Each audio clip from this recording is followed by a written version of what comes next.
A non-fungible token is unique, that's what we know, but behind that simple explanation, there's more. It's a digital asset that is considered part of the cryptocurrency chain.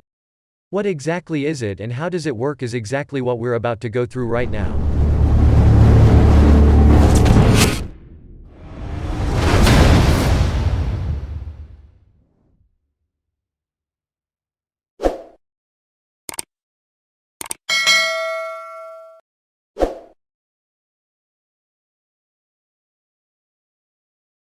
A non-fungible item is, basically, unique. Your house key, your cat, your child's drawing displayed proudly on the fridge are non-fungible, non-interchangeable for other items. A fungible item, on the other hand, is something such as a dollar, which can be replaced with another different dollar and still be worth the same, and serve the same purpose. So, that's the NF bit, but how are they tokens? NFTs stem from the world of cryptocurrencies where digital assets such as Bitcoin and Ethereum can be bought and sold like stocks. These assets are based on blockchain technology, a decentralized, distributed network that tracks all transactions made by users on a public and immutable ledger. Cryptocurrencies have surged in both price and popularity recently. In this context, token really means blockchain-enabled. It's referring to a crypto asset that leverages an existing blockchain to add all sorts of functionality or qualities to it, such as higher speeds, greater security or, in this case, non-fungibility.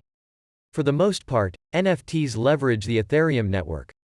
Ethereum, which is the world's second largest cryptocurrency, has the function of allowing users to program their transactions using computer code. Say, for example, you were sending money through the Ethereum network, and you wanted to make it so a person would receive their payment only once a certain amount of time has passed, or other conditions were met. This could be programmed into your transaction. These lines of code are known as smart contracts, a set of rules that dictate how NFTs function, including providing their namesake non-fungibility and proof of ownership, and managing the transferability of the asset. The most commonly used contract that writes these rules is known as ERC 721. Which includes a unique ID within the contract that cannot change and is written permanently into the blockchain. This means that when buying an NFT, a token with a unique ID is transferred to your digital wallet. More on them later.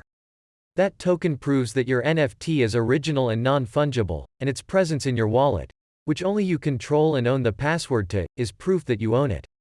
So with this in mind, an NFT is a one-of-a-kind, non-fungible, digital asset that leverages the blockchain, token, so it can be governed by a set of rules. There are many concepts here that most of us don't use in everyday life, yet, such as smart contracts, blockchains, tokens and so on, but the idea becomes a bit more digestible when you compare NFTs to anything collectible, like stamps, coins, or trading cards, which are often image-based, scarce or restricted in their numbers, can be worth hundreds of thousands of dollars, and are non-fungible. NFTs in their current form are in many ways digital collectibles, albeit more technical and traceable than your grandfather's teaspoon collection. NFT owner Reese Dale says the collectible nature of NFTs is what drew him to the assets in the first place. I've been a collector the majority of my life, from being a kid through school getting chip packets that have Tassos in them to Dragon Ball Z, Pokemon and Yu-Gi-Oh! Cards, he says. My whole life, I've loved collecting. At first, I didn't really understand NFTs, but then I started to wrap my head around it after doing some research. And it was so exciting as a collector and being able to see this whole new world of endless possibilities that you can create and collect. It was pretty wild. Dale and Nat Riley and Thomas Smith are the brains behind a selection of Australian-themed NFTs named Drop Bears and Bushchooks, depicting a collection of koalas and emus in hoodies, Hawaiian shirts and Bunnings aprons. The trio's Drop Bears project has a maximum supply, or limited run, in non-digital art speak, of 10,000 NFTs, all of which have been minted. Minting is the point at which a digital file is registered on the blockchain so becomes a token, using the aforementioned Ethereum smart contracts to write the rules of the token's non-fungibility. Early last year, when the NFT craze was at its peak, new collections would mint out, or sell out, within hours. Once purchased, NFTs are transferred to the digital wallets of the buyer, with the creators, or artists, receiving a small cut.